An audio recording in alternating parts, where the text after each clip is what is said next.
नमस्कार शेतकरी बांधवांनो, शेती ज्ञान सागर या आपल्या चॅनलमध्ये सर्वांचं मनापासून स्वागत. आपला हा चॅनल खास तुमच्यासाठी आहे, जिथे आपण शेतीतले नवीन विचार, नवीन पद्धती आणि जास्त उत्पन्न मिळवण्याचे सोपे मार्ग समजून घेतो. आपण सगळेच जण शेतात दिवस-रात्र मेहनत करतो, पण कधीकधी त्या मेहनतीचं फळ मिळत नाही. म्हणूनच आज आपण एका अशा पिकाबद्दल बोलणार आहोत, जे कमी वेळेत, कमी खर्चात भरघोस नफा देऊ शकतं. या पिकाला सुगंधी सोनं असंही म्हणतात आणि हे खरंच आपलं नशीब बदलू शकतं. चला तर मग पाहूया आज आपण काय काय समजून घेणार आहोत. सगळ्यात आधी आपण शेतीमधलं मोठं आर्थिक आव्हान काय आहे ते बघू. मग त्यावरचा उपाय म्हणून या सुगंधी सोन्याबद्दल म्हणजे मेंथ्याबद्दल जाणून घेऊ.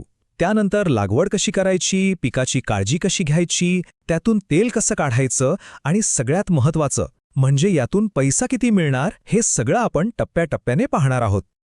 तर आपण सगळे शेतकरी, आपल्यासमोर सगळ्यात मोठं आव्हान कोणतं असतं? ते म्हणजे कमीत कमी खर्चात आणि कमीत कमी जोखमीत जास्त उत्पन्न कसं काढायचं. पारंपरिक पीक आपण घेतो, पण कधी बाजारभाव मिळत नाही, तर कधी निसर्ग साथ देत नाही. या चक्रातून बाहेर पडण्याचा मार्ग आपण सगळेच शोधत असतो.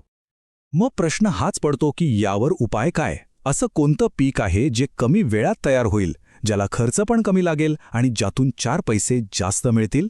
याचंच प्रश्नाचं उत्तर आपल्याला एका नवीन आणि खूप फायदेशीर वाटेकडे घेऊन जाणार आहे.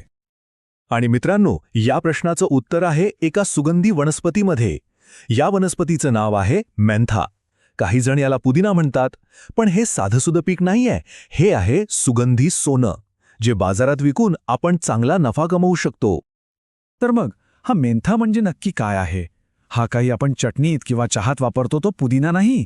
हा आहे औद्योगिक वापराचा पुदिना, म्हणजे मोठ्या मोठ्या कंपन्यांना लागणारा कच्चा माल. याच्या पानांपासून तेल काढलं जातं आणि त्या तेलाला बाजारात प्रचंड मागणी आहे. आपण रोज जे टूथपेस्ट, साबण किंवा डोकेदुखीवरचं बाम वापरतो ना, त्या सगळ्यामध्ये याच मेंथाचं तेल असतं. आता मेंथा शेतीची का करायची, याची काही खास कारणं आहेत. सगळ्यात भारी गोष्ट म्हणजे हे पीक फक्त 3 ते 4 महिन्यात कापणीला येतं, म्हणजे वर्षातून 2दा उत्पन्न घेता येतं. दुसरं म्हणजे यातून जे तेल निघतं ते साठवायला खूप सोपं आहे. धान्यासारखी मोठी जागा लागत नाही आणि ते लवकर खराबही होत नाही. आणि सगळ्यात महत्त्वाचं, या तेलाला बाजारात नेहमीच चांगली मागणी आणि चांगला भाव असतो.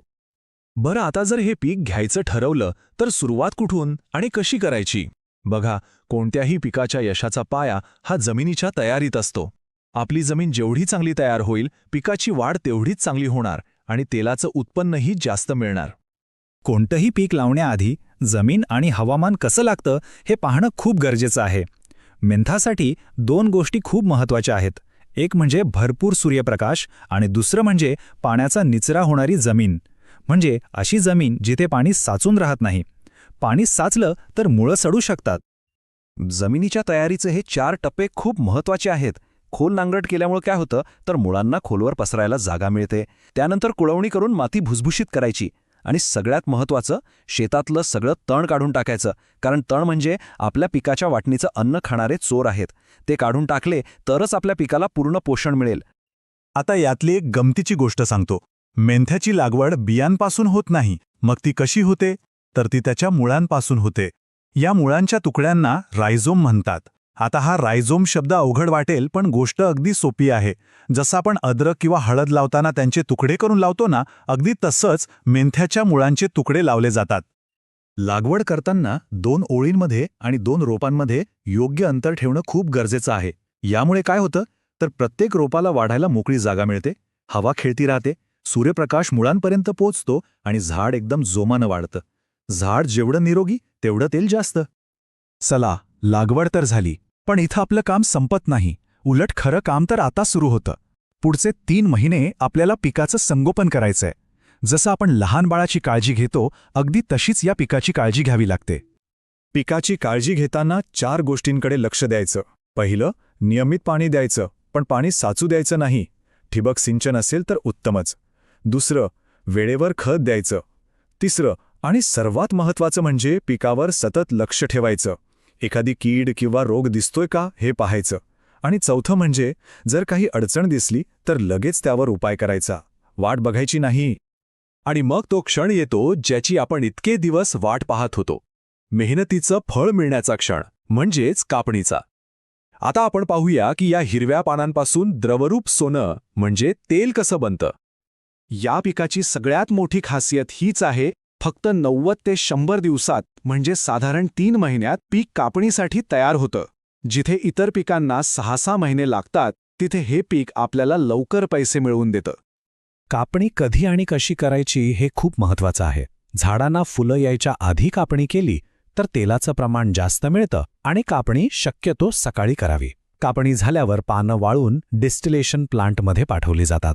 आता डिस्टिलेशन किंवा ऊर्ध्वपातन म्हणजे काय, शब्द जरी मोठा असला तरी प्रक्रिया सोपी आहे. एका मोठ्या टाकीत ही पानं टाकतात आणि त्यातून गरम वाफ सोडतात. ती वाफ पानांमधलं तेल सोबत घेऊन बाहेर पडते. नंतर त्या वाफेला थंड केलं की पाणी आणि तेल वेगळं होतं. झालं आपलं तेल तयार. बरं, इतकी सगळी मेहनत केलीये, पण सगळ्यात महत्वाचा प्रश्न, यातून आपल्या हातात काय पडणार? पैसा किती मिळणार? शेवटी सगळा खेळ पैशांचाच आहे, नाही का? जर आपण योग्य पद्धतीने शेती केली तर एका एकराच्या शेतातून 100 किलोपेक्षा जास्त मेंथा तेल आरामात मिळतं. आणि बाजारात या तेलाला जो भाव आहे तो पाहता एका एकरातून मिळणारं उत्पन्न हे खूपच चांगलं आहे. यामागचं नफ्याचं गणित अगदी सोपं आहे. हे बघा, हा जो छोटा खांब आहे तो आहे आपल्या लागवडीचा खर्च, आणि हा जो उंच खांब आहे ती आहे तेलाची बाजारातली किंमत, म्हणजे आपली कमाई. या दोन्हींमधला जो फरक आहे तो सगळा आपला निव्वळ नफा आहे. खर्च कमी आणि कमाई जास्त म्हणजे नफा मोठा. पण एक गोष्ट नेहमी लक्षात ठेवा, कोणताही नवीन प्रयोग करताना सुरुवात नेहमी लहान करायची. आधी थोड्या जागेत लावून बघा, अनुभव घ्या आणि मग हळूहळू क्षेत्र वाढवा. मेंथा शेती ही लॉटरी नाही, हा एक व्यवसाय आहे. जर योग्य नियोजन आणि मेहनतीने केलं तरी सुगंधी सोनं आपलं आर्थिक भविष्य नक्कीच उज्ज्वल करू शकतं. आजची ही माहिती आपल्याला आवडली असेल तर या व्हिडिओला नक्की लाईक करा, आपल्या इतर शेतकरी मित्रांसोबत शेअर करा आणि आपल्या शेती ज्ञानसागर चॅनलला सबस्क्राईब करायला विसरू नका.